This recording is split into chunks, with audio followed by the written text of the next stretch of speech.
जय जय श्री कृष्ण, जय जय श्री कृष्ण, जय जय श्री कृष्ण। बोलो आनंद एक बार, हरि बोल हरि बोल हरि बोल। भगवान श्री कृष्णचंद्र मेरे स्वामी मेरे पतिदेव की असीम कृपा। बहुत दिनों बाद आज मेरे स्वामी की आज्ञा हुआ है और ये वीडियो रिकॉर्डिंग हमारे कंप्यूटर पर हो रहा है। आज दिन रविवार है, तारीख 23 फरवरी 2014 और सायंकाल 6:26 हुआ है। आज की तिथि फाल्गुन कृष्ण अष्टमी।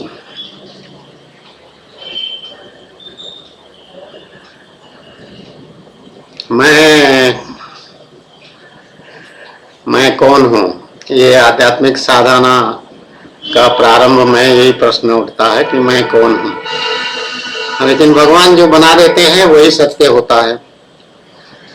संसार ने तो पिता माता ने हो जो परिवार ने हमारा नाम तो एक रखा था, देवेंद्र किशोर पंडा। उड़ीसा राज्य में संबलपुर जिला में उनका एक गांव था जहाँ पे वो रहते हैं। गांव के गौतिया या जमींदार थे हमारे औजा, मतलब ग्रैंडफादर गौतिया या जमींदार थे।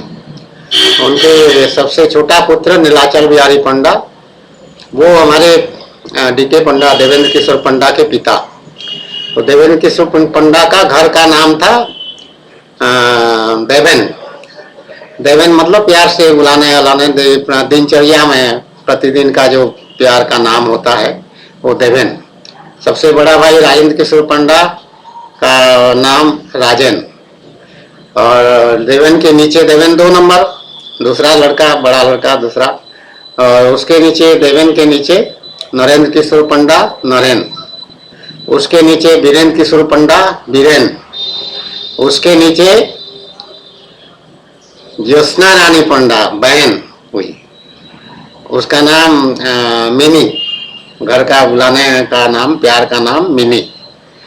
और उसके नीचे फिर एक भौणी बहन, उड़िया में कहते हैं भौणी, भौणी बहन का नाम है संध्या रानी पंडा, उसका नाम है जिनी।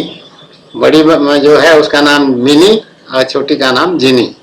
अब जिनी के बाद जिसका जन्म हुआ है उसका नाम है महेंद्र किशोर पंडा, और उसका नाम नरेन बीरेन देवेन राजन के हिसाब से नहीं हुआ, उसका नाम अलग हो गया, बाबू। बाबू सबसे प्यारा जो होता है घर में बच्चे में, उसको बाबू कहते हैं। तो सबसे शान, छोटा व शान, उड़िया में शान कहते हैं, संबलपुरी भाषा में शानो। तो वो बाबू उसका नाम है।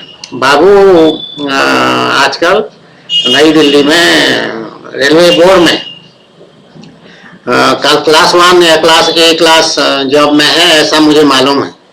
ठीक से नहीं मालूम, लेकिन मालूम नहीं है। ये छोटा, मेरे से बहुत छोटा होगा आयु में। तो जब आईपीएस में, इंडियन पुलिस सर्विस में देवेन आ गया था, तो वो घर छोड़ दिया, उड़ीसा छोड़ दिया, उत्तर प्रदेश का ऑर्डर मिला। पहले माउंट आबू राजस्थान में ट्रेनिंग हुई, आईपीएस की ट्रेनिंग हुई, नेशनल पुलिस अकादमी माउंट आबू। उसके बाद ट्रेनिंग के बाद इलाहाबाद में डिस्ट्रिक्ट ट्रेनिंग हुई, इसी प्रयागराज तीर्थराज जहाँ आजकल हम हैं, भगवान हैं मेरे साथ यहाँ पे, भगवान की कृपा से। यहाँ हमारा धाम है भगवान का, कृष्ण प्रेम, श्री कृष्ण प्रेम धाम, ओम भवन, 27 एचआई जी, प्रीतम नगर कॉलोनी, धूमनगंज थाना धूमनगंज, जिला जनपद इलाहाबाद। यहाँ पे भगवान का धाम है, हमेशा के लिए धाम रहेगा। और ये धूमनगंज थाना जो है, यहाँ डीके पंडा आईपीएस अपना डिस्ट्रिक्ट ट्रेनिंग जब कर रहा था, तो यहाँ थाने का जो अटैचमेंट होता है रूरल पुलिस स्टेशन, तो ये रूरल था उस समय, देहात था। देहात मतलब ग्रामीण क्षेत्र था। तो ग्रामीण क्षेत्र का पुलिस थाने का ट्रेनिंग यहाँ पर हुआ था। उसमें आईपीएस अफसर को भी थाने का हेडमोहरी, थानेदार, ये सब काम करना सीखना पड़ता है। रिकॉर्ड कैसे लिखते हैं थाने में, कैसे मेंटेन करते हैं, कैसे क्या क्या रिटर्न्स मतलब तमाम फर्म बने हुए हैं।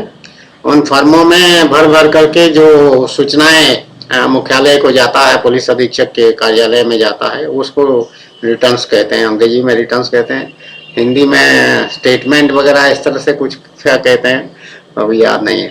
तो इस तरह से ये स्थिति है डीके पंडा की।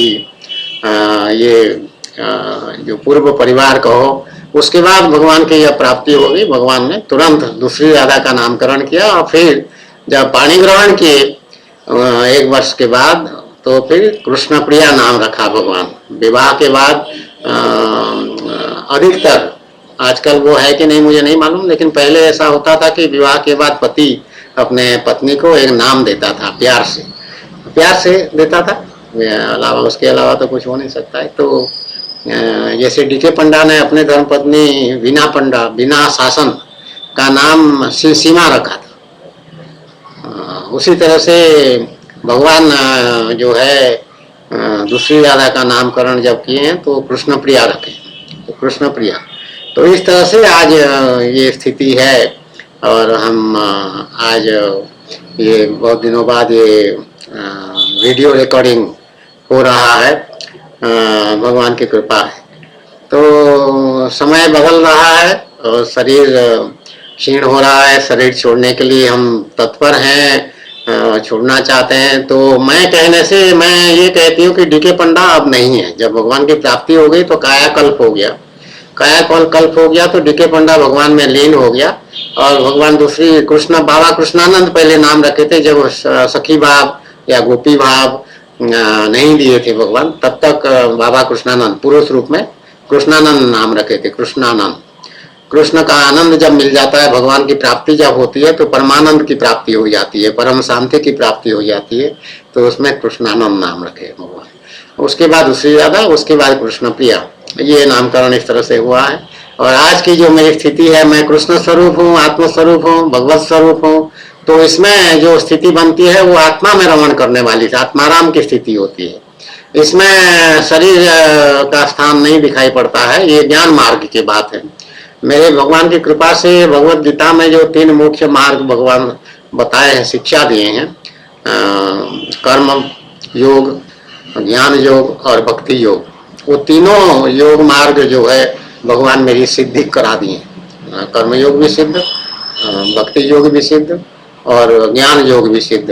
भक्ति योग मुख्य है, बाकी दोनों का भी हमेशा स्मरण रहता है और उसी के अनुसार ये जीवन संचालित होता है। तो इसलिए जब मैं कहती हूँ तो मैं मतलब शरीर नहीं है, मैं भगवान बोल रहा हूँ या भगवान बोल रहे हैं, क्योंकि कृष्ण स्वरूप मतलब भगवान हो जाना। सही जानता जेहू जेही देहु जनाई, सोई जानत जेही देहु जनाई, जानत तुम्ही होई जाई। ये तुलसीदास जी का मानस का 2:127 ये चौपाई है, उसका संख्या ये है। तो भगवान की प्राप्ति जब हो जाती है तो फिर भक्त भगवान जैसा बन जाता है, कृष्ण स्वरूप, भगवत स्वरूप, आत्म स्वरूप ऐसा बन जाता है। तो वही हमारी स्थिति है, अनुभूति है। तो मैं कहती हूँ जो लोगों से कि जो मैं बोलती हूँ, मेरे मुख से जो निकल रहा है ये भगवान बोल रहे हैं, ये मैं नहीं बोल रही, क्योंकि ये तो एक चौपाई हो गया। दूसरा नियम ये है कि हमारी स्थिति में हमारा कर्तापन लुप्त हो जाता है। कर्तापन मतलब मैं कर रहा हूँ, मैं उठ रहा हूँ, मैं बैठ रहा हूँ, मैं खा रहा हूँ, मैं पी रहा हूँ, मैं घूमने जा रहा हूँ, ये काम हमसे होता नहीं है कुछ। तो कर्म हमारा क्या हो जाता है, अकर्म हो जाता है। अकर्म होना मतलब वो बंधन कारक नहीं होता है, वो क्रिया मात्र होता है। वो कैसा क्रिया होता है, लीला पूर्वक क्रिया होता है। भगवान भागवत महापुराण में 18वें अध्याय में मेरे ख्याल में ये बताए कि जैसे मैं लीला पूर्वक अपना शौच स्नान आदि कार्य करता हूँ, उसी तरह जो सिद्ध महापुरुष होते हैं वो भी लीला पूर्वक अपने सब क्रिया उनका होता रहता है। उसको क्रिया कहते हैं, कर्म नहीं कहते। तो बृहदारण्यक उपनिषद भी वही कहता है, न तस्य प्राण उत्क्रमन्ति ब्रह्मैव सन् ब्रह्माप्यति। ये जब प्यास लगता है तो इस तरह के ये गले में कुछ खराश सा होता है, इरिटेशन होता है, उसमें फिर पानी पीने की आवश्यकता होती है। तो पानी थोड़ा जल ले लेते हैं, भगवान का आज्ञा हो गया।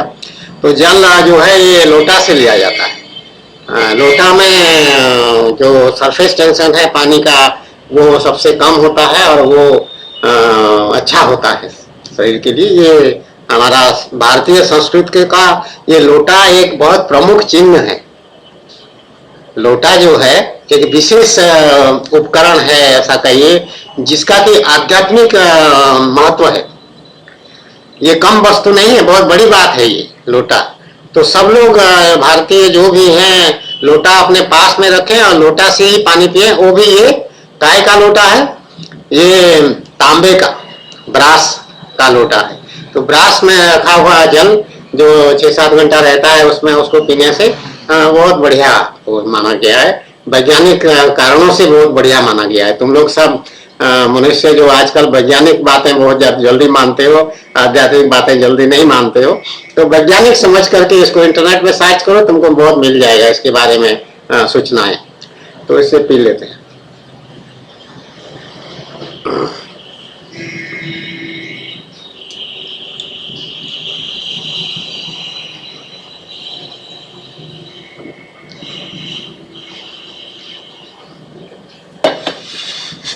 और लोटा से भाई पानी पीने का जो क्रिया है वो घूंट घूंट करके पीना है। घूंट घूंट करके पीना है, एकदम से लगातार नहीं पीना है। घूंट घूंट करके पीने से उससे भी लाभ होता है। जो सलाइवा वगैरह है वो सब अंदर जाता है, उससे पुष्टिकरण की बात होती है, स्वस्थ की बात, स्वस्थता की बात होती है। तो ये सब बातें हैं। तो ये बातें जो लोटा की महिमा और घूंट घूंट करके पानी पीना है, इसको एक और व्यक्ति ने भी बहुत जोर दे करके बताया है। उनका नाम है राजीव दीक्षित। राजीव दीक्षित जो स्वराज की बात करते थे और विदेशी सामानों का बहिष्कार करने के लिए वो तर्क देते थे और लोगों को उत्साहित करते थे, प्रेरित करते थे। उनका देहांत विचित्र परिस्थितियों में हो चुका है और वो उनके बहुत सारे वीडियोस YouTube में सुलभ है। उसको भी राजीव दीक्षित के नाम से अगर ये वीडियो उनके सर्च करेंगे तो मिल जाएगा। मैं उनका प्रचार नहीं कर रही हूँ, लेकिन वो एक सदाचार का व्यक्ति और देश की सेवा करने के लिए वो बड़े व्याकुल हो करके पूर्ण आवेग और उत्साह के साथ वो बहुत अच्छा कार्य किए हैं। जो सांसारिक दृष्टि से, आध्यात्मिक दृष्टि से मैं उसको बहुत अच्छा वो स्थिति है नहीं। मैं क्या, हमारे भगवान जो शिक्षा दिए हैं उसमें भी ऐसी बातें हैं। उसकी कोई आवश्यकता नहीं है। भगवान की प्राप्ति की साधना में उसकी बहुत आवश्यकता नहीं है, लेकिन पुण्य करने के लिए वो कार्य उचित है और आवश्यक भी है। तो अलग अलग श्रेणी के, अलग अलग स्तर के व्यक्ति होते हैं मनुष्य में। कोई सोशल सर्विस, समाज की सेवा करने में अपना जीवन निकाल देते हैं। उसमें मेधा पाटकर वगैरह और वो जो कमर में पट्टी बांध के एक बुजुर्ग सोते रहते थे और लेकिन वो काम बहुत करते थे, उनका नाम मैं भूल रही हूँ। इस तरह के बहुत सारे लोग हैं जो इस काम में लगे हुए हैं।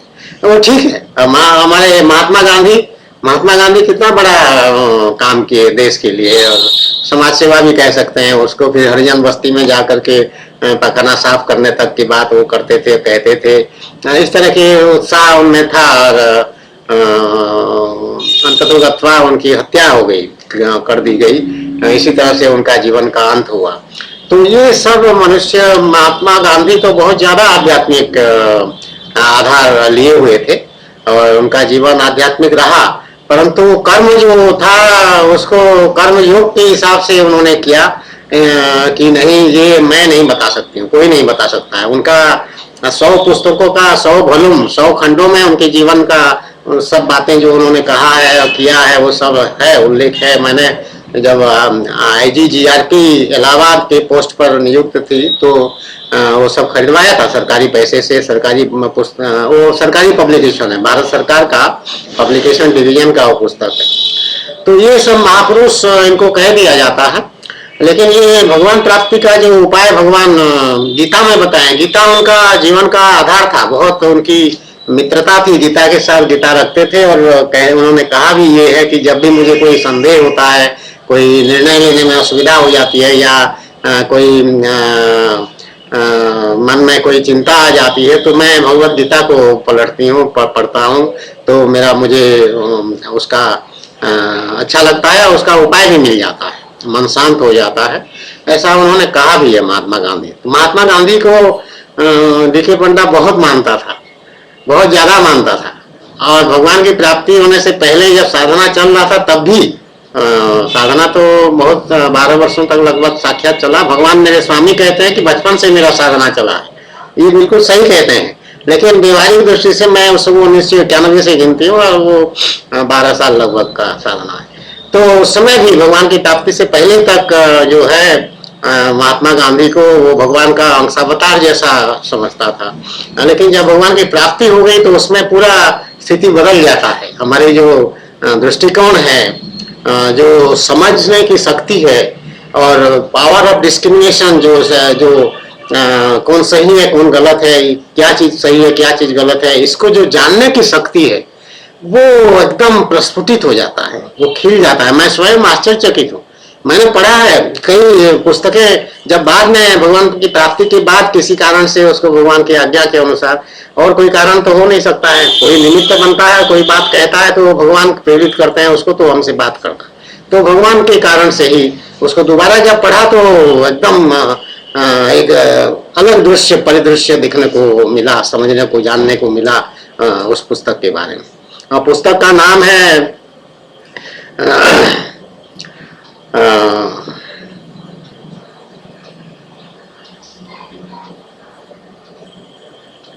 चैतन्य चरितावली। प्रभुदत्त ब्रह्मचारी सन्यासी थे, उन्होंने लिखा है उसको, गीता प्रेस गोरखपुर के कहने पर, ऐसा उन्होंने लिखा है पुस्तक में। तो उसको जब पहले पढ़े थे तो चैतन्य महाप्रभु जिसको कहते हैं, जो निमाई मिश्रा उनका नाम था, मूल नाम निमाई मिश्रा, उनके एक बड़े भाई थे निमाई मिश्रा के। वो बड़े भाई भी, उनका नाम क्या था मुझे अभी स्मरण नहीं आ रहा है, वो भी घर छोड़ के चले गए थे। और घर छोड़ के जब चले गए उनका कोई अता पता नहीं मिला। और निमाई मिश्रा जब घर छोड़ के चले हैं तो इनका अता पता क्या, इनका महिमा मंडन बहुत अधिक हो गया, क्योंकि वो संपर्क में रहे घर के। सन्यासी आश्रम में प्रवेश करने के बाद भी अपने घर के, अपने स्थान के नवदीप के संपर्क में रहे, अपनी पत्नी के संपर्क में रहे, अपने माता के संपर्क में रहे। वहाँ इनके लोग जाकर के वहाँ सेवा करते थे नवदीप में, उनके परिवार के। तो ये इसीलिए ख्याति प्राप्त हो गई। और पुरी में एक जगह वो स्थायी रूप में राजा के आश्रय में, एक तरह से राजा के जो मुख्य पुरोहित थे काशीनाथ मिश्रा, उनके निवास स्थान में हवेली में बहुत बड़ा मकान था, भवन था, उसके में एक हिस्से में उनको कुछ कमरे दे दिए गए थे। उसी में वो स्थायी रूप से रहे, जो कि सन्यासी के लिए ये वर्जित है, निषिद्ध है। वो किसी गृहस्थ के घर में जाके आश्रय लेके एक स्थान पर सन्यासी नहीं रुक सकता है। ये भागवत महापुराण के 8वें अध्याय में जो वर्णाश्रम धर्म का भगवान विचार किए हैं और उद्धव से बातचीत करके आदेश दिए हैं, उसमें ये बात भगवान बहुत स्पष्ट रूप से कह रहे हैं कि ये 8वें अध्याय में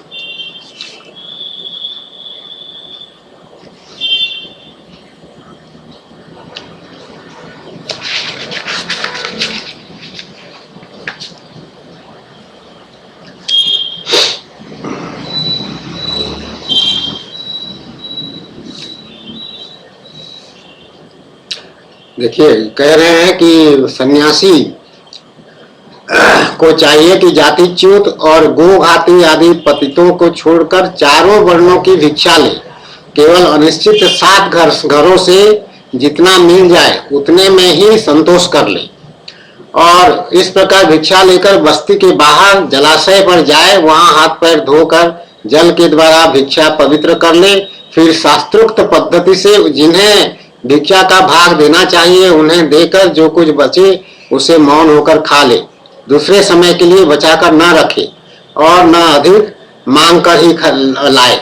सन्यासी को पृथ्वी पर अकेले ही विचरना चाहिए, उसकी कहीं भी आसक्ति ना हो, सब इंद्रियां अपने बस में हो, वह अपने आप में ही मस्त रहे, आत्म प्रेम में ही तन्मय रहे, प्रतिकूल परिस्थिति में भी धैर्य रखे और सर्वत्र समान रूप से स्थित परमात्मा का अनुभव करता रहे। सन्यासी को निर्जन और निर्भय एकांत स्थान में रहना चाहिए। तो इस तरह के नियम जो दिए हुए हैं, ये चैतन्य महाप्रभु जिसको कहते हैं, ये सारे नियमों का उल्लंघन किए हैं। और वहाँ पूरी जगन्नाथ धाम का मुख्यालय पूरी है, एक जिला का मुख्यालय है वो, और बहुत भीड़ भाड़ वहाँ पे, जनसंख्या काफी है। वहाँ पर वो रह करके अपना महिमा मंडन करते रहे। लेकिन उनको जो एक दूसरे अन्य सन्यासी ने उससे उनसे कहा भी, टोका भी उनको कि आप ये सन्यासी होकर क्यों ऐसा स्थायी निवास में आप रह रहे हैं, आपको तो विचरण करना चाहिए और पेड़ के नीचे रहना चाहिए। लेकिन वो नहीं सुने उस बात को। तो इसीलिए उनका कोई, उनकी स्थिति अच्छी नहीं थी सन्यासी के हिसाब से। अगर देखा जाए तो स्थिति अच्छी नहीं कही जा सकती है। जो भी हो, उनका चरितावली भगवान की प्राप्ति से पहले पढ़ा और उनकी चरितावली भगवान प्राप्ति के बाद भी इसलिए पढ़ा क्योंकि ऋषिकेश में भगवान ले गए थे किसी कारण से। तो ऋषिकेश में एक भक्ति योग स्वामी है वहां पर। अब कितने कितने स्वामी, वो भी स्थायी रूप से वहां रह रहे हैं। सन्यासी जितने भी हैं, कृपालु जो थे, मनगढ़ वाले कृपालु महाराज कहते थे उनको लोग, वो भी त्रिपाठी हैं, कोई त्रिपाठी उनका नाम है। वो भी यही कहते थे कि आज कलयुग में कोई सच्चा सन्यासी नहीं है, ऐसा वो कहते थे। तो वही बात है। तो भक्ति योग उनका एक बड़ा बढ़िया आश्रम बनाए हैं, एसी उसी लगे हुए हैं, बड़ा सा अच्छा कमरा वमरा है, खाना पीना वहाँ मिल जाता है सब। मुझे भी वहाँ ठहरने का अवसर मिला है। तो वहाँ का एक ब्रह्मचारी जैसा एक भक्त कहती हूँ मैं सबको, तो एक था लड़का, उसने ये प्रश्न किया। वो एक गौड़ीय संप्रदाय के लोग हैं, वो मानते हैं इनको, और उनको चैतन्य महाप्रभु कहते हैं, और बड़ा आडंबर करते हैं उनके नाम को लेकर। तो उसने मुझसे पूछा कि आप का विचार इनके बारे में क्या है, चैतन्य महाप्रभु के बारे में आपका क्या विचार है, ऐसा कहा। तो मैं तब तक बहुत कुछ जानती थी चैतन्य, मैं भक्तमाल भी मैंने पढ़ा है और चैतन्य चरितावली भी तब तक पढ़ चुका था। तो मैंने कहा कि वो भगवान की भक्ति तो करते थे, परंतु तुम लोग जो उनको भगवान का अवतार है और ये है वो है, वो सब कहते हैं, वो सब व्यर्थ है, उसमें कोई सच्चाई नहीं है। तो वहां से लौटने के बाद, तब तक मेरी भगवान की प्राप्ति हो चुकी थी, और सभी मेरे बच्चे हैं, ये सब अनुभव अभी जैसा है वो समय भी था वो सब। तो लौट करके जब उसने ये प्रश्न किया, तो फिर लौटने के बाद भगवान की फिर प्रेरणा हुई कि फिर दोबारा उस पुस्तक को देखा जाए, नहीं तो उसको कोई जरूरत नहीं, आवश्यकता नहीं। तो उस पुस्तक को दोबारा जब देखा गया तो उसमें बहुत चौंकाने वाली बातें सामने आ गई। सब प्रतिकूल, निमाई पंडित के सब प्रतिकूल। पहले निमाई पंडित बहुत बढ़िया भक्त है ऐसा कुछ धारणा था, वो धारणा एकदम समाप्त हो गया और ये स्पष्ट हो गया कि उनको तो भगवान की प्राप्ति ही नहीं हुई, समाधान पूरा हो गया। तो इतना अंतर होता है भगवान की प्राप्ति के पहले की जो हमारा उसको मानसिक स्थिति कह दीजिए या आध्यात्मिक स्थिति कह दीजिए, जो विचार करने की शक्ति है, जो समझने की शक्ति है, ये तो सब टेंजिबल बातें नहीं है ना, इनका कोई नाप नहीं हो सकता, लेकिन व्यवहार में देखा जा सकता है कि ये पहले ऐसा था अब ऐसा हो गया। तो जो पहले से जानता है वो समझ जाएगा ये तो बदल गया पूरा। जैसे मुझे कोई अगर पहले से जानता है, अब बाद में जो मेरी स्थिति, मेरी क्रियाकलाप आदि, मेरे विचार, मेरे भावना, ये सब जो भी देखेगा सुनेगा वो समझ जाएगा ये तो एकदम बदल गया। तो वो बात सामने आई। उनके खाने पीने से लेके उठने बैठने, रहने सोने, सब चीजों में उनकी कमियां सामने आ गई। उदाहरण के लिए एक लड़का था, एक तो ये स्थायी निवास में रहते थे, वो सब गलत है, अभी बताए, विचरण नहीं करते थे, भिक्षा मांगने नहीं जाते थे सात घरों में, ये जगन्नाथ मंदिर से कोई ना कोई इनको लाके प्रसाद महाप्रसाद वहां का पहुंचा देते, ये वो ग्रहण करते थे, भोजन करते थे। तो प्रसाद है, ठीक है, अच्छी, लेकिन संसारी मनुष्य के लिए तो बहुत अच्छा है वो चीज, सन्यासी के लिए वो चीज नहीं। सन्यासी के लिए नियम है कि 7 घरों से तुमको भिक्षा मांगना है, और 7 घर ब्राह्मण के होंगे ऐसा नहीं है, चारों वर्णों के। और वो भिक्षा ला करके जाना है जलाशय में, वहां के एकांत में रह करके वो सब जो भी शुद्धिकरण आदि उसकी प्रसाद का करना है, जो भी भिक्षा में मिला है, उसके बाद उसको बांटने के बाद अपने ग्रहण करना है और बचा के नहीं रखना है, और वो खत्म हो गया फिर विचरण करो अपना। तो ये वो काम बिल्कुल नहीं करते थे। तो इसलिए जब इनको भगवान की प्राप्ति हो गई होती, वो भागवत महापुराण के पंडित थे, मतलब काफी ज्ञान था उनको भागवत महापुराण का। अब मैं भागवत महापुराण के 18वें अध्याय से अभी बात पढ़ के सुनाई। तो जब ये भागवत महापुराण को उन्होंने पढ़ा था, उसको धारण किया था, जिसको कहते हैं श्रोतनिष्ठ। श्रोतनिष्ठ मतलब शास्त्रों के प्रति जिसका निष्ठा अटूट होता है, जैसे हमारा है, भगवान की कृपा से हमारा है। शास्त्रों में जो भी बातें हैं वो सब मान्य है और सब स्वीकार करते हैं और उसको धारण भी करते हैं। धारण करना सबसे कठिन होता है। शास्त्र का साक्षात्कार होता है, जैसे भगवान का साक्षात्कार होता है, भगवान की प्राप्ति होती है, इस तरह से शास्त्र का साक्षात्कार भी होता है। तो वो शास्त्र भागवत महापुराण के पंडित माने जाते थे। अब उसमें वो तर्क वितर्क भी किए हैं। एक व्यक्ति से, कोई मिश्रा थे, उनके साथ किसी बात को लेकर बहस हुई है, तर्क वितर्क हुआ है, जो कि शास्त्र में भगवान उसको मना करते हैं कि कोई तर्क वितर्क करने की जरूरत नहीं है, जहां तर्क वितर्क हो वहां रहने की जरूरत नहीं है, ऐसा इसी भागवत महापुराण में कहे। वो तर्क वितर्क करना भी गलत था, और तर्क वितर्क करने की स्थिति में अगर वो थे इतना ज्यादा, तो उनको जो शास्त्र में भगवान संन्यास आश्रम के बारे में 18वें अध्याय में बताया, उसका सीधा सीधा पूरा पालन करना चाहिए था, अक्षरशः। उसको हट नहीं सकते, हट अगर जाएंगे तो वो गलत हो जाएंगे, भगवान का आज्ञा का उल्लंघन हो जाएगा। तो कोई भक्त स्वप्न में भी या भूल से भी कभी भगवान की आज्ञा का उल्लंघन नहीं कर सकता है। जैसे हम भगवान का कोई आज्ञा का उल्लंघन नहीं कर सकते। भगवान जब भी जैसे जैसे जैसे जैसे हमको प्रशिक्षण दिए हैं आध्यात्मिक साधना में, वो सब जी स्वामी, जी स्वामी, जी स्वामी, जी स्वामी ऐसे कहते रहे, कहते हमारी भगवान की प्राप्ति हो गई। भगवान जो भी कहते थे हाँ कहना है, ना या संदेह या थोड़ा सोचने की प्रश्न ही नहीं उठता।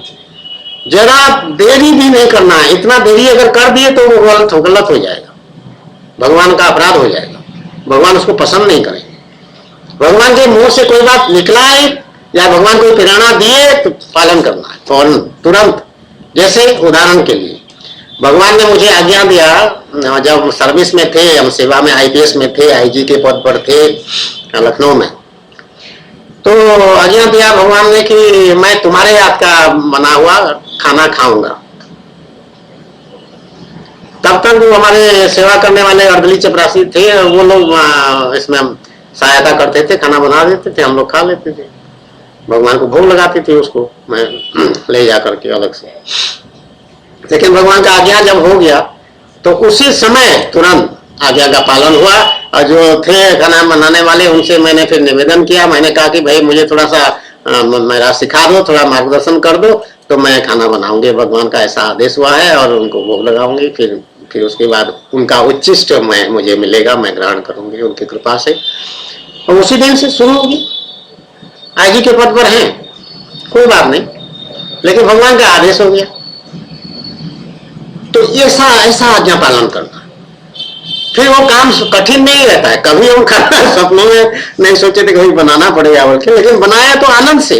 अब हम भजन गा रहे हैं, भगवान के श्लोक गा रहे हैं और गीत गा रहे हैं और खाना बन रहा है, और बना ठीक, बढ़िया बना, ठीक है, काम चलाने लायक, भगवान की संतुष्टि लायक। भगवान तो बहुत खुश हो, तो भाव जगत का बहुत ध्यान रखते हैं और श्रद्धा का बहुत ध्यान रखते हैं। भगवान उसी से तृप्त हो जाते हैं। तो तब से खाना बना रहे हैं आज तक, भगवान के लिए भोग बनता है, हमारे लिए खाना नहीं बनता है, भगवान के लिए बनता है, उनका उच्चिष्ट हम ग्रहण करते हैं।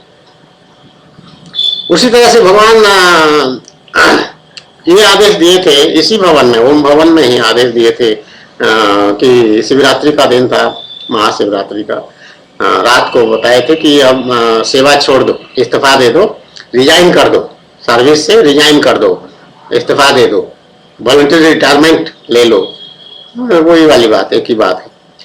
तो यहाँ से लखनऊ गए और तुरंत चिट्ठी टाइप करके जाके डीजी ऑफिस में दे दिए, डीजीपी को। बालन नायर, वीकेबी नायर, हमारे बैच का आईपीएस है वीकेबी नायर, अच्छा मित्र है, अच्छा मित्र रहा है, अब तो मेरा बच्चा है वो मेरा पुत्र है। मैं तो जगत जननी और कृष्ण स्वरूप दोनों हूँ, त्वमेव माता च पिता त्वमेव, मैं वही स्थिति में हूँ, मैं दोनों हूँ, मैं माता भी हूँ उसका, मैं पिता भी हूँ उसका उसका है सबका। तो वो था डीजी पुलिस के पद पर, तो उसको दिया, तो उसने कहा कि पार्टनर तुम मेरे बैचमेट हो और मेरे से ही ये काम करवाना चाह रहे हो, मुझे अच्छा नहीं लग रहा है, थोड़ा सोच लो फिर और उसके बाद फिर बताना। और लिया ही नहीं, मुझे वापस कर दिया। तो फिर 2 दिन 3 दिन बाद फिर गई, फिर दिया। मैंने कहा कि ऐसा क्यों तुम सोच रहे हो, ऐसा मत सोचो, ऐसा मत सोचना कभी कि मैंने ये निर्णय लिया है और मैं ये कर रहा हूँ रिजाइन करने वाली बात, ये भगवान की आज्ञा से हो रहा है।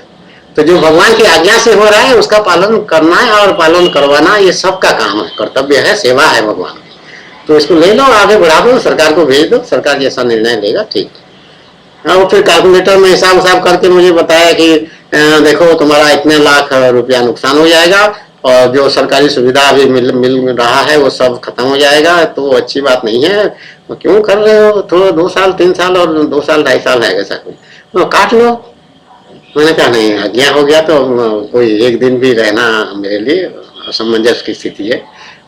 तो आगे बढ़ा, तो आगे बढ़ गया। उसके बाद फिर तब भी सरकार उसको स्वीकार तुरंत नहीं की, उसको डाले रखे। जब फिर मीडिया वाले पहुंच गए, टीवी और समाचार पत्र साफ पूरा सारा भारत के जितने चैनल है सब आके जुट गए और इतना पब्लिसिटी किए कि फिर बेइंतहा लिमिटलेस और सच्ची झूठी सब तरह तरह के नेगेटिव कमेंट्स, तरह तरह के हास्य परिहास उपहास सब चीज कर डाले, वैसा मुझे बताया गया। क्योंकि मैं टीवी में साधना जब शुरू हुआ है तब से टेलीविजन देखना बंद कर दिया, न्यूज सुनना बंद कर दिया, सब कुछ मैगजीन समाचार पत्र पढ़ना बंद कर दिया था पूरा के पूरा।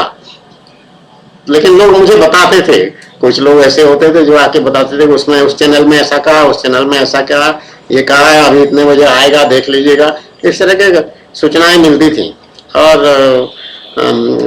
उसका कोई जरा भी प्रभाव मेरे ऊपर नहीं पड़ता था। मैं मस्त होकर के जाके नाच रही हूँ, गा रही हूँ खुशी से भगवान का। बहुत जिसको कहते हैं महाभाव की स्थिति में उस समय थे। तो इस तरह से ये घटनाक्रम हुआ है। तो चैतन्य चरितावली की बात हम कर रहे थे, तो यही स्थिति है कि कुछ उदाहरण मैंने दिया।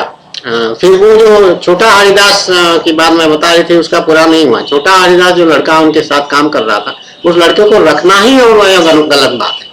कोई सहायक सन्यासी का नहीं होता है, रख नहीं सकता है कोई सन्यासी कोई सहायक। अब वो सन्यासी हैं पुरी में, शंकराचार्य हैं, वो बड़े अच्छे व्यक्ति हैं ऐसा मैं कहूँगी, और उनका भी कृपा आशीर्वाद मुझे मिला है और उससे वो काम दिया है, वो फलदायक हुआ है आशीर्वाद। तो उनको मैं अभी कहती हूँ कि वो भगवान की कृपा थी उनके माध्यम से, वो निमित्त मात्र है। उन्होंने भी शंकराचार्य के पद पर जब आसीन है तो उन्होंने एक सचिव अपना रखा हुआ है जिनका नाम है राजीव मिश्रा है मेरे ख्याल में।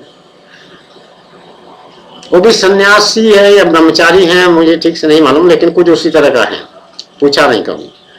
तो वो भी नहीं रख सकते हैं, कायदे नियम के अनुसार नहीं रख सकते, कोई सहायक नहीं होता।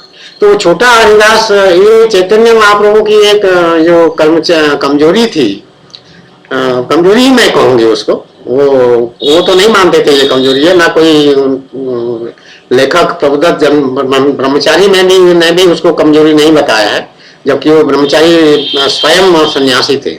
वो समझना चाहिए था ये बात। वो लोग उनको घर में खाना खाने के लिए बुलाते थे, न्योता देते थे बाकायदा भोज के लिए, और उसमें बढ़िया बढ़िया पकवान बनता था, 18-20 प्रकार के व्यंजन। एक जगह उन्होंने कहा भी है, वही काशीनाथ मिश्र के घर में या किसी के घर में, ये निमाई पंडित ने स्वयं टिप्पणी किया है कि ये क्या इतने सारे और इतने प्रकार के, इसमें तो 10 लोग खा लेंगे खाना है, इतना क्यों बनाए। तो इस तरह का वो निमंत्रण स्वीकार करते थे और जाते थे, जो कि उनको करना नहीं चाहिए था। ऐसी भिक्षा का नियम नहीं बताया गया है संन्यास आश्रम के लिए भागवत महापुराण में। उनको स्वयं भिक्षा पात्र लेकर के जाके किसी के दरवाजे में खड़ा होना पड़ेगा, भिक्षा मांगना पड़ेगा। ये अनुभव, और ये अनुभव दूसरा अभी जो बता रही हूँ कि कोई निमंत्रण दे रहा है, वहां जा रहे हैं, तो वो क्या कर रहे हैं आजकल जो कहते हैं वीआईपी सन्यासी होकर के वो जा रहे हैं। तो वीआईपी सन्यासी स्वागत हो रहा है, सत्कार हो रहा है, और उनको कोई पंखा जल रहा है, कोई क्या कर रहा है, और वो खाना खिला रहे हैं जबरदस्ती। तो ये एक बहुत बड़ी कमजोरी थी उनको, जो जिससे उनकी स्थिति कभी सही रह ही नहीं सकती। भिक्षा मांग करके जो सन्यासी लाएगा निष्ठापूर्वक, और निष्ठापूर्वक सन्यास आश्रम के धर्म के अनुसार अपने को संचालित करेगा रहेगा, वो निश्चित रूप से उसका सन्यास आश्रम सिद्ध होगा। इनका सन्यास आश्रम सिद्ध कैसे हो सकता है, जो कि आडंबर, मिथ्या आडंबर कर रहे हैं, व्यर्थ का आडंबर कर रहे हैं, भगवान का आज्ञा का उल्लंघन कर रहे हैं। तो भगवान का आज्ञा का उल्लंघन एक बहुत बड़ा अपराध है, कोई मामूली बात नहीं है, ये बहुत बड़ा अपराध है। तो इसलिए दूसरे सबको ये बात मालूम होना चाहिए, सीखना चाहिए, जानना चाहिए, कैसे उल्लंघन कर दोगे भगवान के आज्ञा। तो वो हरिदास, छोटा हरिदास जो था, एक और किसी जगह किसी तरह वो खाने में गए थे, निमाई पंडित या चैतन्य महाप्रभु, और वहां पर वो बात बात में जो उनका उसको क्या कहे, लड़का करता था या जजमान कहते हैं, क्या कहते हैं उसने ये कह दिया कि ये जो चावल है ये बहुत बढ़िया चावल है। इन्होंने कहा बहुत बढ़िया चावल है, ऐसा कुछ बातचीत हुई है।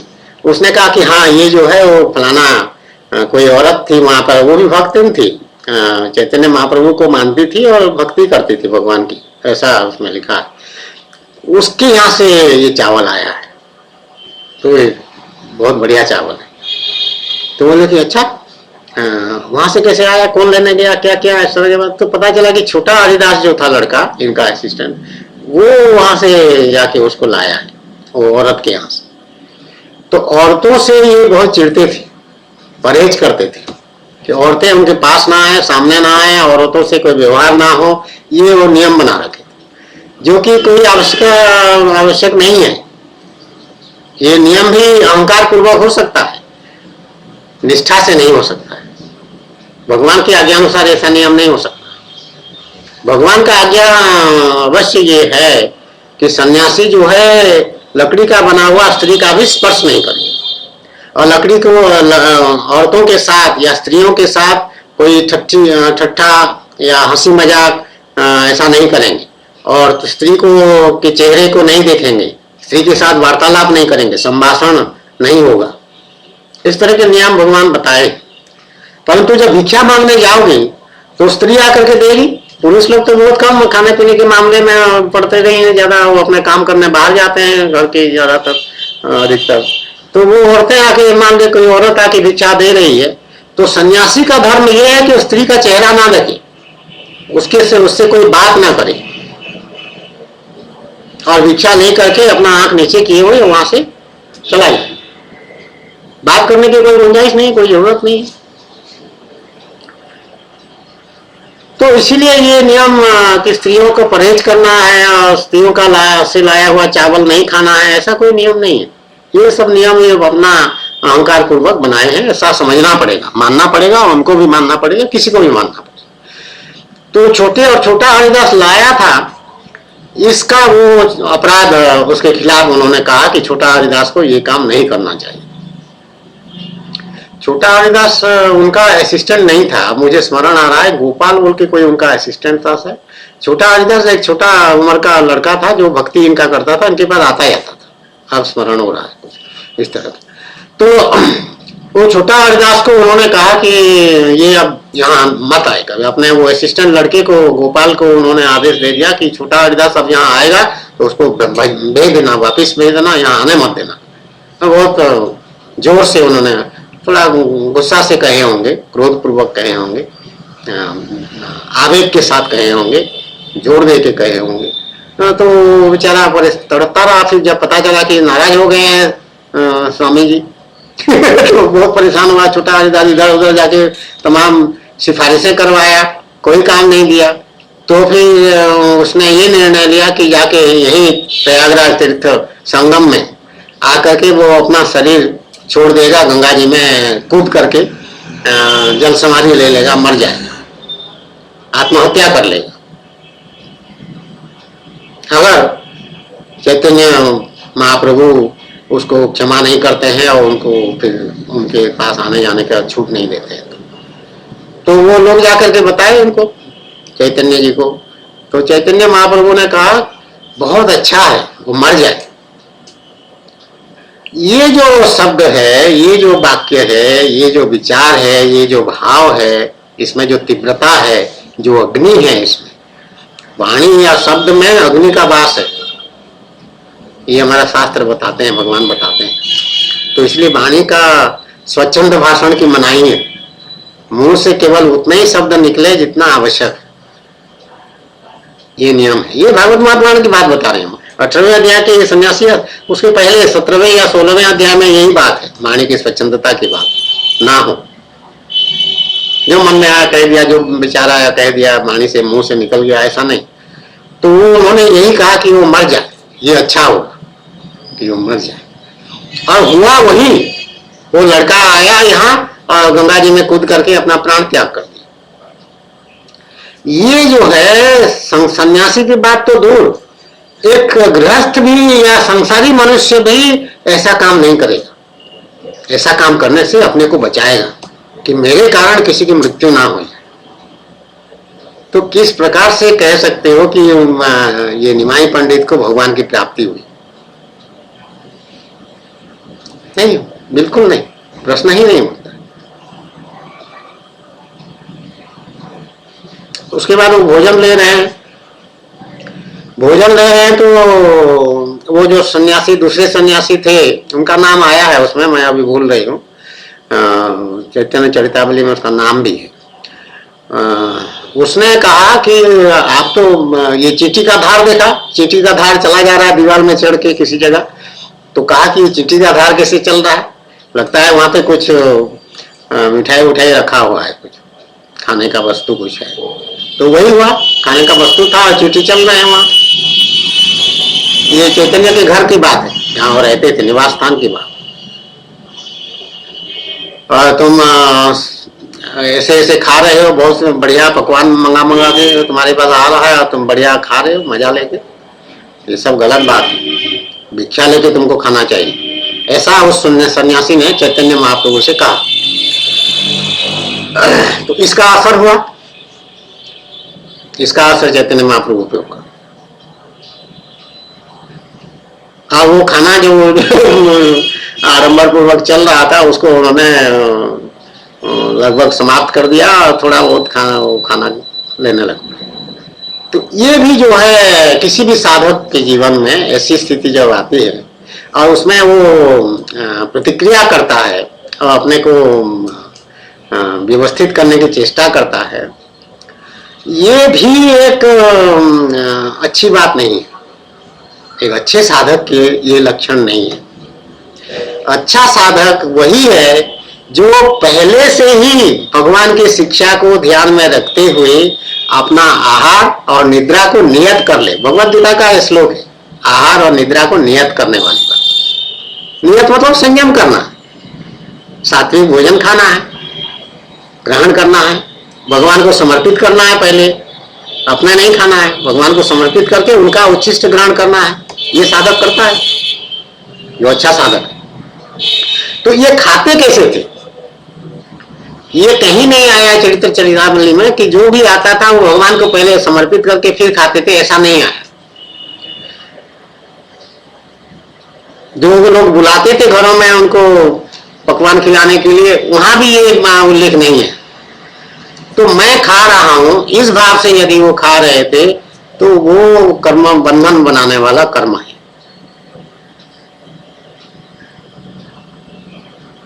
मतलब उनका कर्म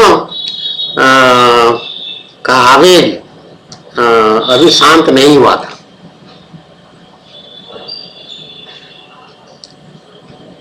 जबकि वो शांत होना बहुत आवश्यक है कर्मयोग के अनुसार, तो इनका कर्मयोग सिद्ध नहीं हुआ था। इनकी एक सबसे बड़ी नकारात्मक तथ्य ये है कि ये भगवत गीता का अध्ययन नहीं किए, भगवत गीता का साधना नहीं किए, अभ्यास नहीं किए। भगवत गीता का कोई उल्लेख इनकी जीवनी में नहीं है, जबकि वो आधार होना चाहिए किसी भी साधक के लिए। भगवान श्री कृष्ण की उपासना में भगवत गीता आधार होना चाहिए, भगवान राम की साधना में भी भगवत गीता आधार होना चाहिए। जो स्वामी रामसुखदास जी थे जिन्होंने ये साधक संजीवनी पुस्तक लिखा है, ये मेरे पास हमेशा रहते हैं।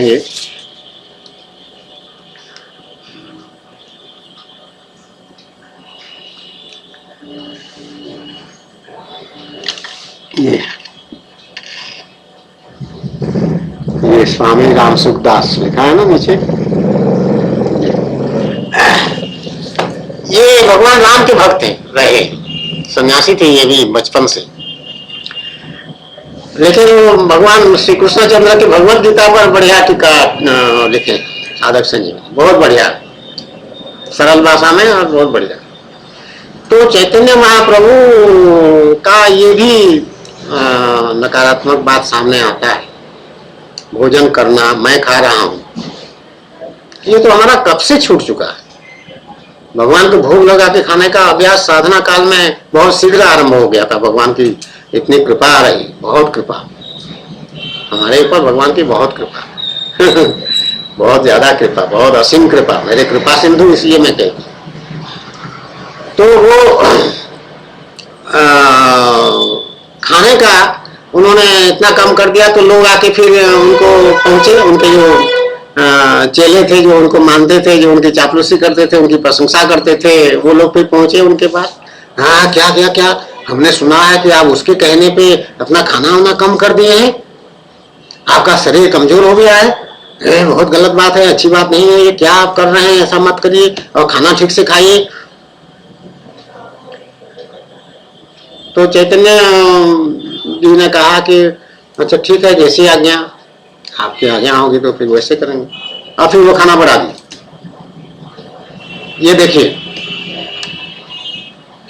मैं उनको साधक ही कहूंगी, मैं भगवान की प्राप्ति या जीवन मुक्त नहीं कहूंगी, उनको साधक कहूंगी। तो वो साधक में ऐसी कैसे ये ऊपर नीचे क्यों चल रहा है, क्यों लोगों से बात कर रहे हैं वो इतना ज्यादा, क्यों लोगों के बीच में है वो।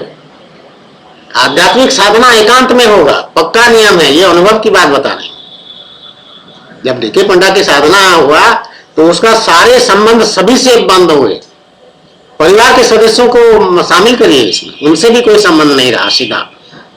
जो आवश्यक व्यवहार है वो होता था, लेकिन डिस्टेंस से या तटस्थ रह करके या बिना आसक्ति के अनासक्त भाव से सब। धर्मपत्नी के साथ तो वो कोई संबंध रहा ही नहीं 2000 से, वर्ष 2000 से।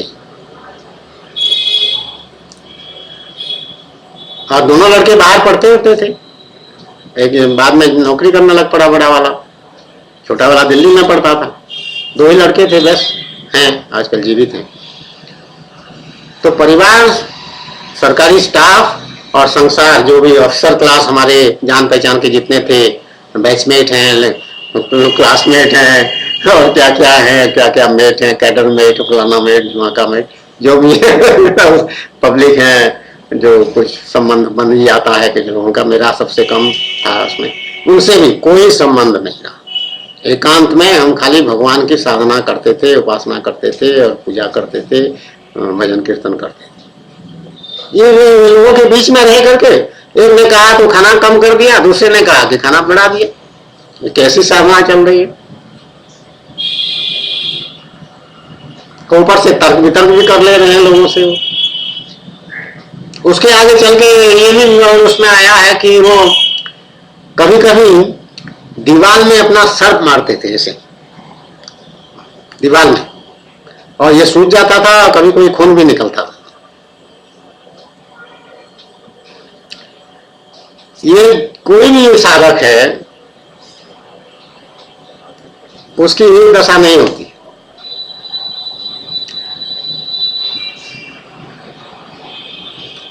ये तो जैसे कि कोई भूत प्रेत सवाल हो गया सर में, या कोई उनकी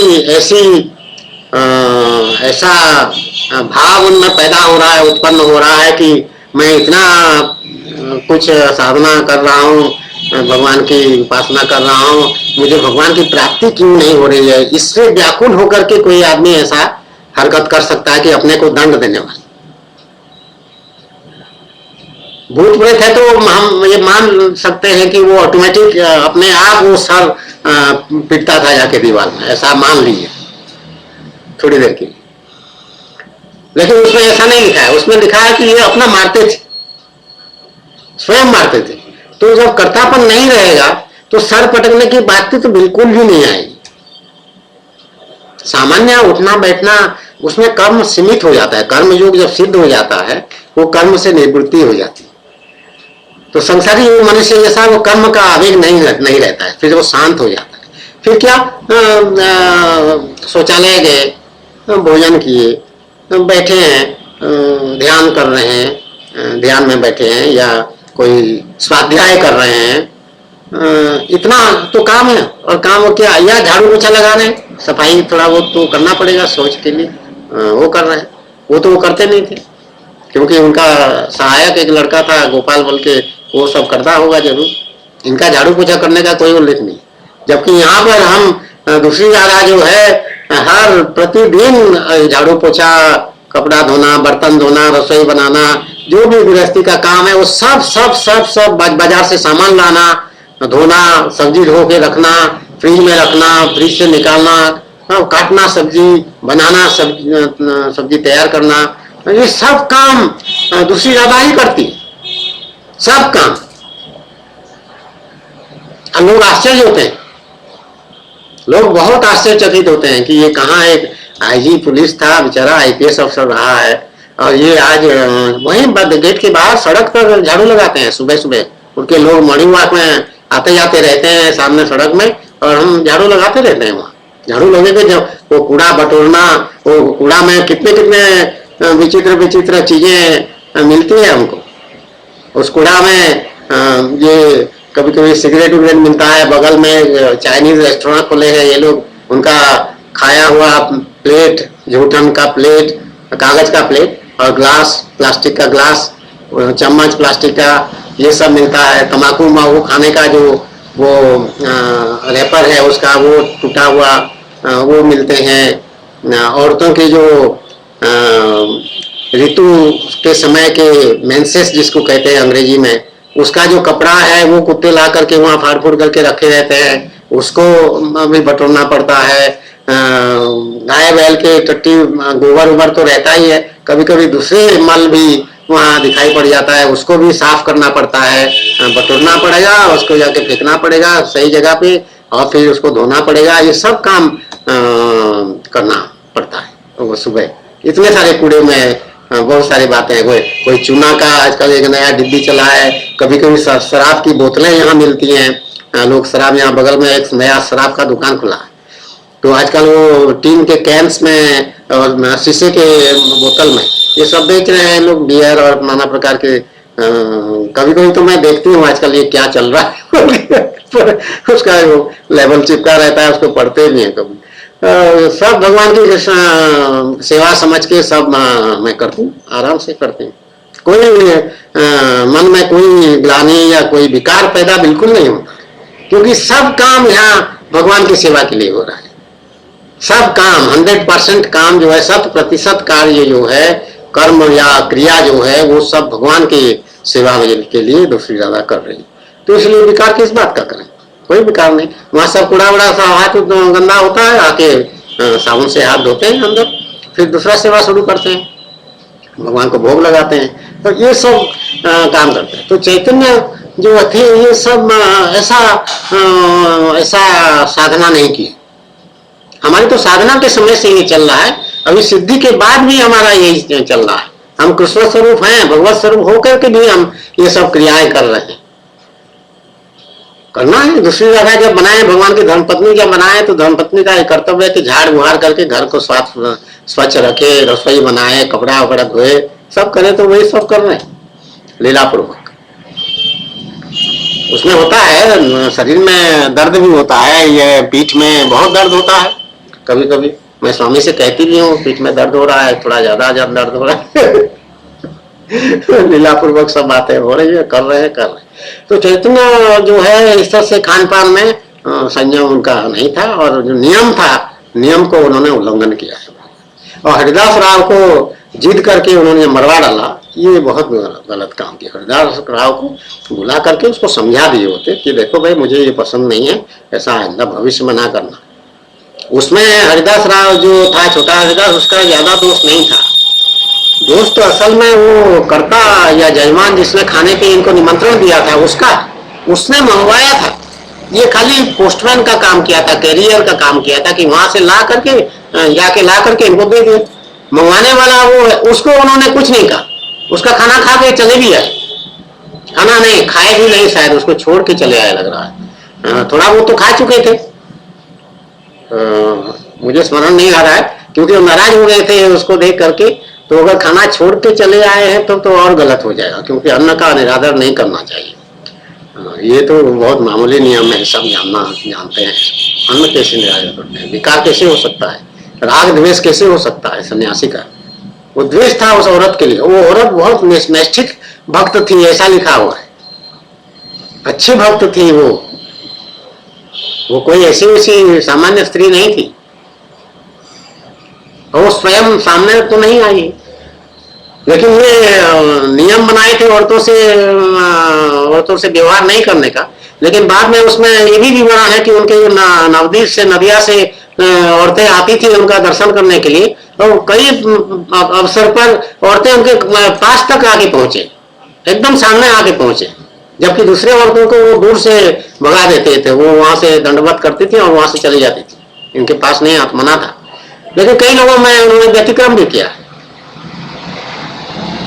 तो ये सब तुच्छ आडंबर है। स्त्री अगर सामने आ जाए या दूर रहे, अंतर नहीं, अंतर तुम्हारे में पड़ेगा। अगर तुम्हारे में विकार है तो बहुत अंतर पड़ेगा।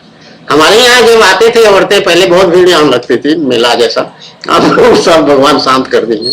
तो औरतें आती थी, मेरे लिए कोई अंतर नहीं था, पुरुष है कि स्त्री है, मुझे क्या मतलब। मैं तो सब में भगवान को देखती हूँ, और दूसरा ये है कि सब आत्मा है, शरीर को देखने की आवश्यकता बिल्कुल नहीं है। और इंद्रिय निग्रह क्योंकि हो गया है, इसलिए चिंता भी कम। इंद्रिय निग्रह बहुत कठिनता से हुआ है, और यही स्त्री वाला इंद्रिय जो है उसका निग्रह सबसे आखिरी में और सबसे कठिनाई से हुआ, भगवान के विशेष प्रयास से हुआ। भगवान को बहुत कष्ट उठाना पड़ा हो मुझे उस इंद्रिय से मुक्त करने के लिए, आजादी देने के लिए, स्वतंत्रता दिलाने के लिए। और जब वो स्वतंत्रता मिल गया तो मुझे इतना बड़ा पहाड़ जैसे मेरे से सर से ऊपर हट गया, ऐसा मुझे अनुभव हुआ। इतने शांति का अनुभव हुआ जब काम इंद्रिय शांत हो गया, दमन हो गया, शमन हो गया, दमन नहीं शमन। तो चैतन्य जी का इंद्रिय निग्रह भी नहीं हुआ था, इसे ये स्पष्ट प्रमाण है। ये स्त्रियों से घबराना जो है और उस पर गुस्सा करना, राग द्वेष करना, ये देखो कितने सारे अपराध एक साथ बन रहे हैं। अब कैसे प्रमाण मिल रहा है इंद्रिय निग्रह।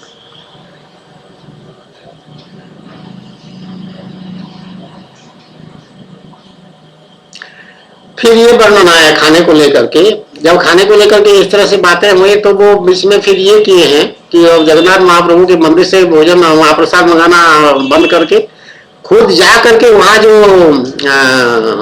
गाय बैल खाते हैं, उनको बासी भोजन प्रसाद महाप्रसाद जो दे दिया जाता है उसको खाते हैं गाय बैल, खा खा के टट्टी करते हैं। तो उनके गोबर में जो भी अन्न के दाने रहते हैं उन दानों को चुन चुन करके ये खाते थे। तो ये जो क्रिया हुआ, कार्य हुआ, कर्म हुआ, ये अपने आप में कैसा गलत है अभी मैं बताती हूँ। देखो साधक हो, जो भी तुम ग्रहण करोगे, खाओ खाओ, भोजन वाली बात जब आएगी तो भगवान को भोग लगाओगे, तब उसको ग्रहण करोगे उनका उच्चिष्ट समझ के। अब ये क्या कर रहे हैं कि उनके दाने बिन बिन करके अन्न के दाने उसको खा रहे हैं। भगवान को समर्पण करने की बात साफ खत्म, समाप्त हो गया पूरा।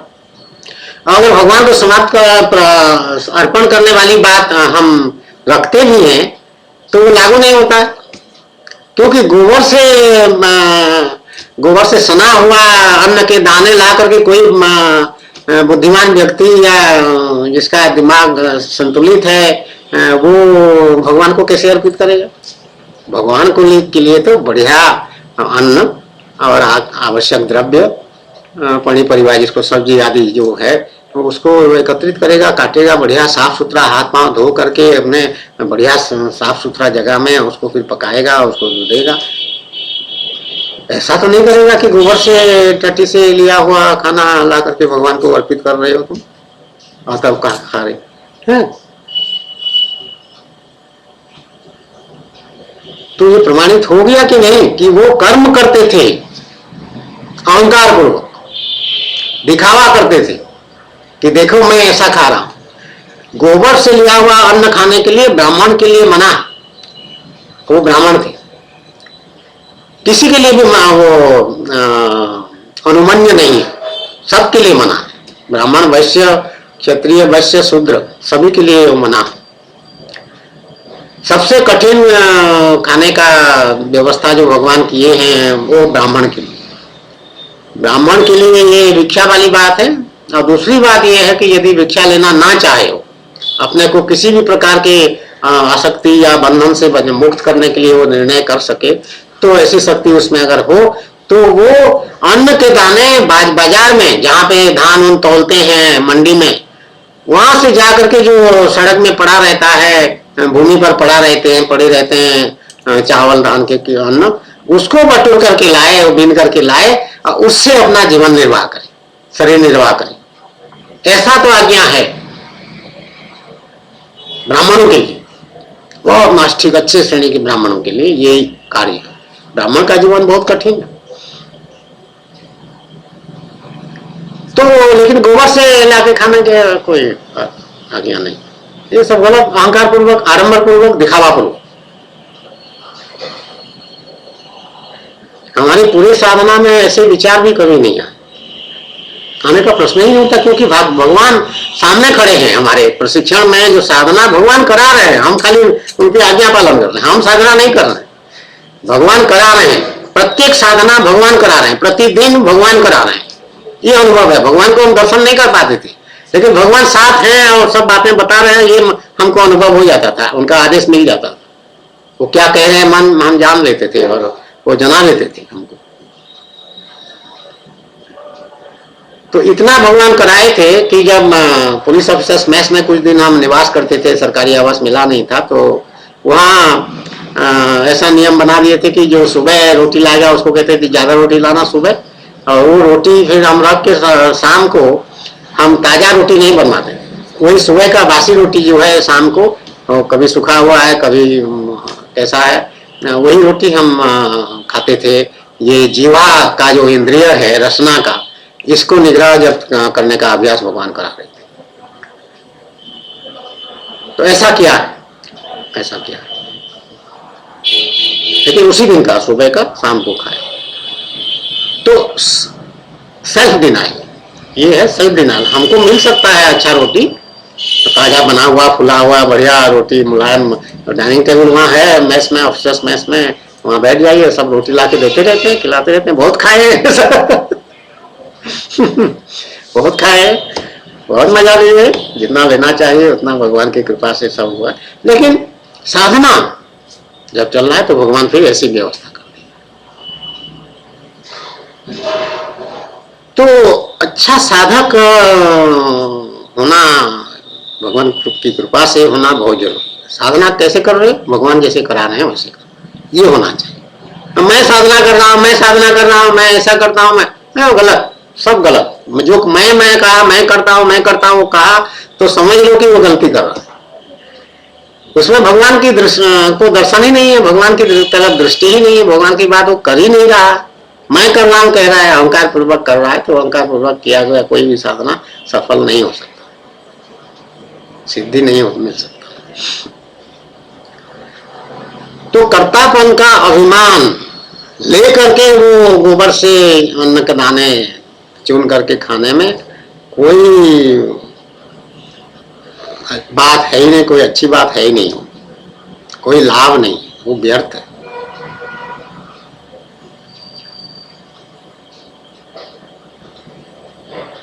सन्यासी है तो सन्यासी की तरह है। एक गुरु उनको गया में गुरु बनाया, एक को, तो उनका क्या नाम था क्या, और एक दूसरा गुरु सन्यास आश्रम के लिए दूसरा गुरु तय किया, वो पहले गुरु को भूल गए। तो दो गुरु, एक सन्यास आश्रम के गुरु, एक आध्यात्मिक गुरु समझ लीजिए। ऐसा तो नहीं होना चाहिए। अब फिर सन्यास आश्रम में जब गुरु दीक्षा देने से पहले कहा कि क्या तुम घर से अनुमति लेके आए हो, ये बोले कि नहीं, मैं तो वो धर्मपत्नी सो रही थी, मैं तो ऐसे चला आया हूँ चुपके से, मेरी माँ भी सो रही थी, मैं चुपके से चला आया हूँ। तो बोले कि ऐसे दीक्षा नहीं दिया जाता, तुम जाओ और अनुमति लेकर के आओ, तब तुमको सन्यास आश्रम की दीक्षा दूंगा। तो ये जाने लग पड़े। तो वो जो दीक्षा देने वाला है गुरु, उसके विचार बदल गए। वो कह रहा है आ जाओ, उसको बुला लिए वहां से। बोले कोई बात नहीं, ऐसे ही चला लेते। वो सोचा क्या सोचा होगा, लेकिन अनुमान लगाया नहीं जा सकता है कि चलो एक मिला है शिष्य बनने के लिए तैयार हो रहा है, क्यों इसको छोड़ें, फिर जाएगा क्या मालूम, इसका विचार कुछ बदल ना जाए, कुछ हो जाए, ऐसा सोच सकता है। जो भी हो, अनुमान की बात है।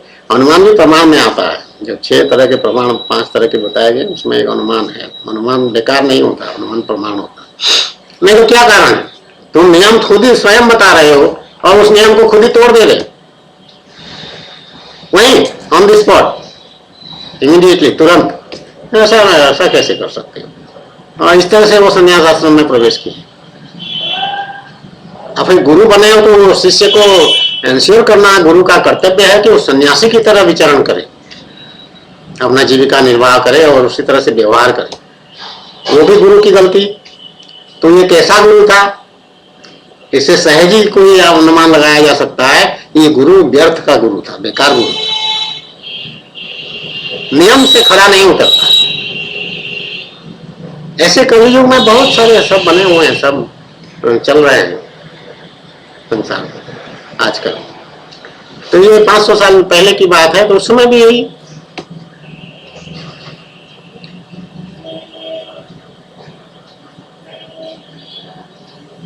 तो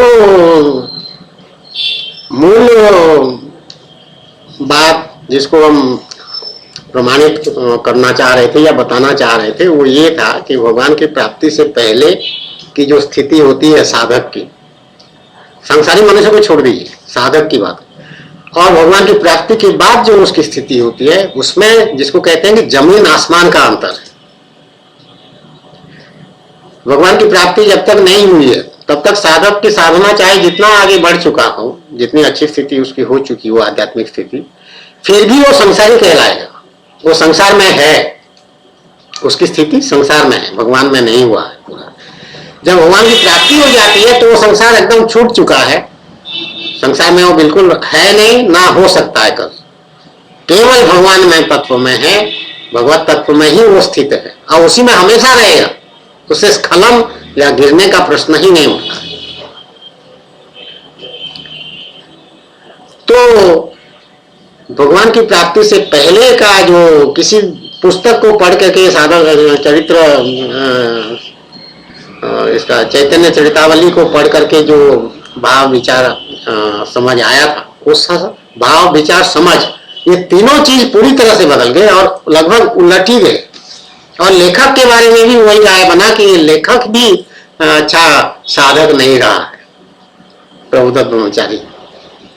अन्यथा वो चैतन्य चरितावली लिखने में इतना समय ना गंवाते, भगवान के नाम लेने में वो समय लगा दिए होते। आज मुझे कोई कहे किसी के बारे में कुछ लिखो या अपने बारे में जीवनी लिखो, कुछ करो,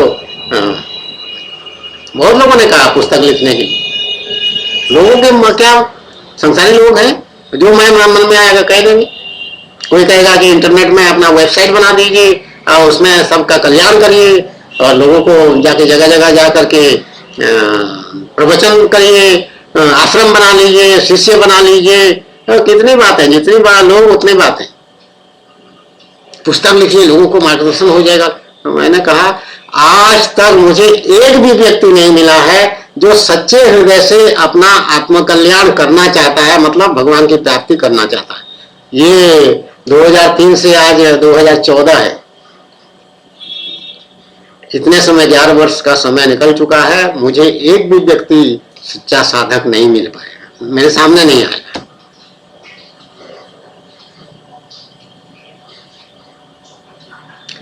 तो ये सब चीजें जो हैं भगवत गीता में भगवान इसको एक श्लोक में बहुत कहे हैं, 6ठे अध्याय का 5वां श्लोक है जहां तक मुझे स्मरण हो रहा है कि तुम ही अपना शत्रु हो और तुम ही अपना मित्र हो। ये बात सही है बिल्कुल।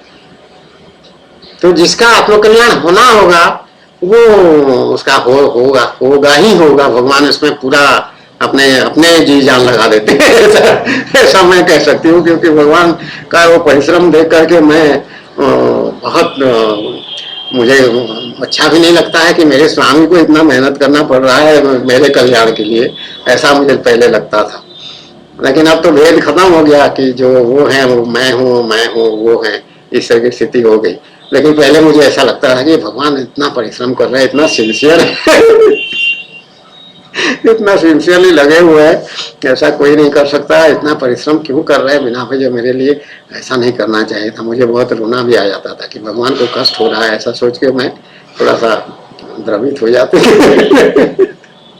ये भगवान से प्राप्ति की पहले की बात है। तो स्थिति में आमूलचूल परिवर्तन होता है, कायाकल्प होता है कह लीजिए, या मेटामॉर्फोसिस होता है कह लीजिए, जो भी कहना चाहें कह लीजिए, लेकिन वो व्यक्तित्व नष्ट हो जाता है। संसार का जो व्यक्तित्व था नष्ट हो गया, नया निर्माण होता है। इसलिए मैं कहती हूँ डीके पंडा अब नहीं है और ये दूसरी राधा भगवत स्वरूप कृष्ण स्वरूप है। तो ये है, ये आत्मस्वरूप है, भगवान है और सब कुछ यही है, यही सार है। तो जो दृष्टिकोण है, जो समझ है, वो परिवर्तन हो गया पूरा। सब चीज, बहुत सारी बातें, व्यवहार की बहुत सारी बातें हम कर रहे हैं। अभी हाल की 2 दिन तो नहीं, 8-10 दिन पहले की बात है कि हम सेंट्रल गवर्नमेंट हेल्थ स्कीम में यहाँ पे एक क्या भवन है, वहाँ पर उसका मुख्यालय है, वहाँ पे पैथोलॉजी लेबोरेटरी है। वहाँ गए थे तो वहाँ पे वो रूम हीटर उषा कंपनी का लगाए हुए थे स्टाफ उनके। तो मैंने देखा उसको, तो वो कह रहे हैं, मैंने कहा बढ़िया इफेक्टिव लग रहा है, ऐसे ही मैंने कह दिया। तो कहे हाँ ये हमको मिला है आपके घर। तो मुझे याद आया कि हमारे यहाँ भी कोई मीटर रखे हुए हैं। वो उसमें जाड़ा बहुत ज्यादा था, शीत बहुत प्रकोप में था। तो वहां से लौट के आए और उसको निकाले, ढूंढ के ऊपर रखा हुआ था टांड के ऊपर। तो वहां से निकाल के उसको उतारे। 2 हैं बढ़िया अच्छे क्वालिटी के, अच्छे बढ़िया क्वालिटी के। एक तो उषा श्री राम का ही बहुत बढ़िया, उसको लगाए और वो चला, गर्म हवा दिया, गर्म हवा थोड़ा देर चलता रहा। उसके बाद वो अटपटा लगने लग पड़ा और उसको फिर हम बंद कर दिए, स्विच ऑफ कर दिए, बंद कर दिए। और हटा दिए, उसको प्रयोग में नहीं लाए। ये मैं 2 मिनट 3 मिनट के बाद तब फिर भगवान को हंसी आती है ऐसे हरकतें होने से। तो भगवान फिर मुस्कुराते हैं और यही बताते हैं कि देखो क्या हुआ, हटा कैसे दिए। तो बात ये थी कि आध्यात्मिक साधना में हमारा द्वंद्व सब समाप्त हो गए। तो सर्दी गर्मी का जो द्वंद्व है इसका समाधान हो चुका है, पूरा ये नाश हो चुका है। हमको ज्यादा गर्मी में भी कोई परेशानी नहीं होती है, ज्यादा सर्दी में भी कोई परेशानी नहीं होती। इसलिए पिछले जब से वो बंद रखा हुआ है, कितने 12-15 साल से वो रखा हुआ था, कभी किसी वर्ष भी उसको देखते थे, जरूर वहां जाते थे तो दिखाई पड़ता था, लेकिन कभी नीचे उतारना और चलाने की बात कभी नहीं आई, जरूरत नहीं, आवश्यकता ही नहीं है। भगवान ऐसी शक्ति दे दिए हैं कि सर्दी और गर्मी से हम एक रूप एक स्वरूप हैं, एक जैसा है, एक रस है। तो उसको फिर पैक करा कर फिर ऊपर चढ़ा दिया है। तो ये साधना काल में या संसार में जब थे तब उसको खूब प्यार से बहुत चलाते थे, रात दिन चलता रहता था। कितने उसके एलिमेंट जल जाते थे, फिर वो लगवाते थे, फिर चलता रहता था, वो जरूरत लगता था, आवश्यक लगता था। लेकिन अब नहीं है, अब बिल्कुल स्थिति एकदम पलट गया है। तो हर तरफ से, हर पहलू से, हर पहलू में परिवर्तन होता है, हर विशिष्ट परिवर्तन होता है जो कि कल्याणकारी होता है। आज बहुत समय हो गया, भगवान का बहुत दिनों बाद ये वीडियो रिकॉर्डिंग कराए हैं और 1 घंटा 16 मिनट 16 सेकंड हो रहा है, बढ़ रहा है धीरे धीरे। तो अभी बंद करते हैं, अभी भगवान को भोग लगाने का समय भी हो रहा है। तो जय जय श्री कृष्ण, जय जय श्री कृष्ण, जय जय श्री कृष्ण। बोलो आनंद एक बार, हरि बोल हरि बोल हरि बोल हरि बोल।